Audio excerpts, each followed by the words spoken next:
We want to check in with Christina Hager, who is live in Bridgewater for us, and she's going to tell us about the conditions there. Christina, we had a lot of accidents in that area this morning. Yeah, we're out here on Route 24, so we're at a rest stop on the side of the road. A truck driver just pulled in, driver of a tractor trailer, who said he's parking here for the long term now because he said it was so bad out there, he doesn't feel it's safe to be driving at all. He couldn't see, and the volume is just getting out of hand. I want to show you over here.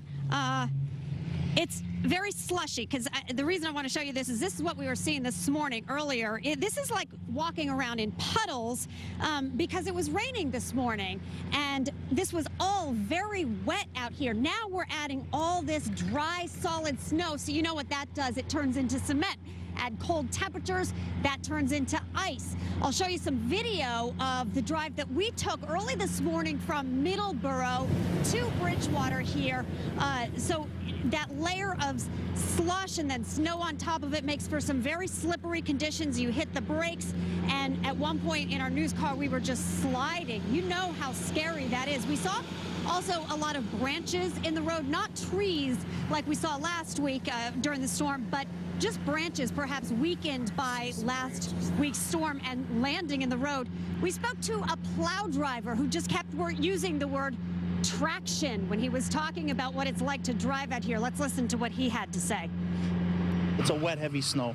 But I mean, that's because the ground was wet from the rain earlier, and now it's sticking. So hopefully it gets a little better, but I don't see that happening anytime soon. Yeah, back live, and we're looking at the power line going over Route 24 because earlier today we did see some very low hanging power lines and even some entangled in the trees, which had people concerned. People in this area, in this part of the state, are keeping a close eye on the power lines because many of them had to go through days without power last week. We're just really hoping this now dries up and that we don't see another large-scale outbreak of outages like we did last week. So that's what's going on here in Bridgewater. Not many cars on the road, you may have noticed, and the few there are pulling over to take a break. Smart thing to do. Remember what that plow driver said, traction. Back to you guys. All right, Christina, thank you.